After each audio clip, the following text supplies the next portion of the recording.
It is 6:30 in the morning on Friday, and I'm awake. So I'm going to do a garden tour before I go to work. Oh, good morning, chickens. We have blueberries, so we've been harvesting them. Some of them are very tiny and tasty, and some of them are much bigger, but we've been eating them. This is finally becoming like an actual thing. We built this 3 years ago. It has never had anything grow this high up. We might actually get the arch trellis thing happening. And we have fruit ripening. We've already eaten some. It's very tasty. It's delicious. The kids are happy. And the kids can come and pick these as they get ripe and eat them. This is chaos. Chaos. We harvested the one cabbage over there. Yeah. And so, like, we're starting to get bean flowers, so we'll have beans. There's carrots coming later. These, I think, are brulati beans, so those will be for dried beans. And yeah, a bunch of different tomatoes. Hidden in here was like a watermelon, but I think it got out-competed. It's fine. Cucumbers on both sides of this, so we'll see. Brassica bed with a slug trying to get inside, but haha, you are outside. Covers are helpful.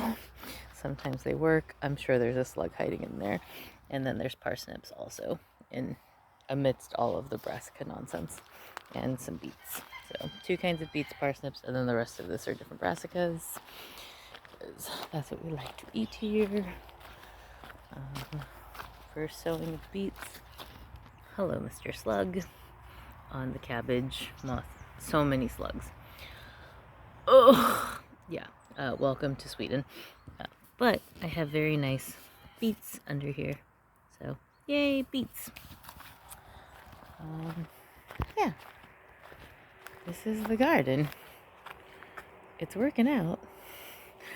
And the elephant grass is coming back through, so I have to just keep pulling that out so it doesn't overtake everything. There was 1 and now there's 2.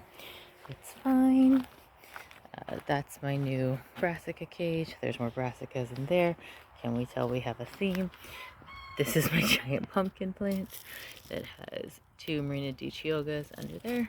So we will at least have those 2, which will be nice winter pumpkins. More squash, my corn. I can't grow corn here. I've come to terms with it. I'm trying, but it's okay. Some bok choy that went to seed, leeks, carrots, arugula, and more onions,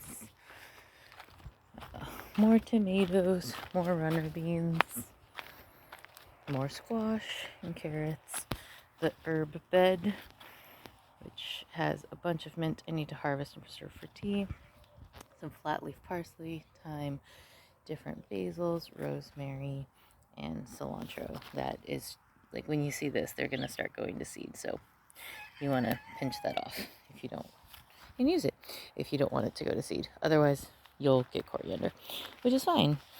Hello, slug in my zucchini flower.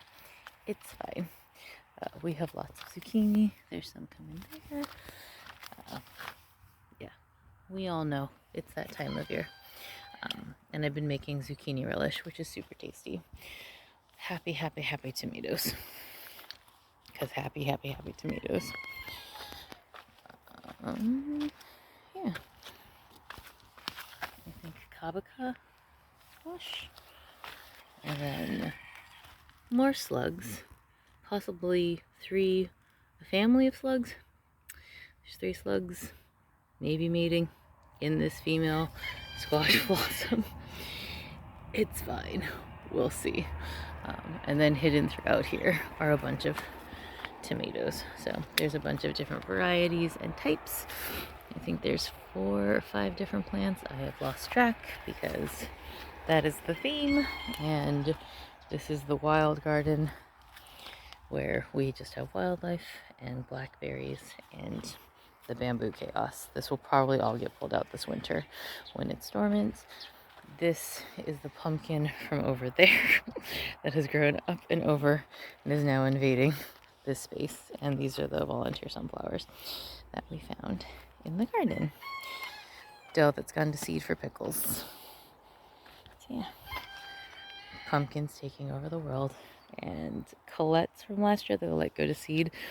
I need to harvest the seed, otherwise it's just going to self-sow everywhere. And then this is actually rhubarb seed from that rhubarb stalk, and it's coming up, so we should have individual rhubarb stalks that we can harvest and eat. I hear you, chickens. The baby chicks hiding from Legolas and Gandalf, making it weird. But they're still alive, they're still happy, and their mama is a good mama that protects them. With baby chickens fed, we are now in the greenhouse with possibly my favorite chaos thing that I'm trying to train to go down the wire and around, which you can. You just have to stay on top of it. Otherwise, it's gonna grow up through the roof. And then it will be very hard to harvest the peas. Or beans, rather. I need coffee. Grapes, chives, tomatoes, the very dead hydroponic system that I have to clean out when I get the energy to do such a thing. But yeah, last year's brassica went to seed, some mint, the tomatoes, nonsense tower stuff, basil that I clearly have not kept on top of, so I'm just letting it happen. Hello, weird, not spider looking spider. But yeah, these tomato plants were the first ones to give us fruit, and they are the first ones to die back, and that makes sense. It's normal. This plant is giving us nice sized tomatoes, which is good. We've got stuff ripening. We have peppers. We have our first greenhouse pepper that's starting to ripen, and we've got some teeny tiny baby eggplants back there. But yeah, it's going okay. We'll see. And the last thing of really any note is this tomato plant that seems very happy. I'm pretty sure I planted it on a fish. So this is the one that's giving us our biggest tomatoes. So yeah, we're restructuring stuff. And I'm trying to contain everything to the greenhouse and the vegetable garden. So we're probably going to remove a bunch of the beds that are in the front yard so that this is just back to being a yard. But, you know, it'll get sorted out. We're not there yet. Yeah. Good morning from the Swedish countryside. And the chickens, who are now all out for breakfast. And yeah. Hope you have a beautiful day. Thanks for watching.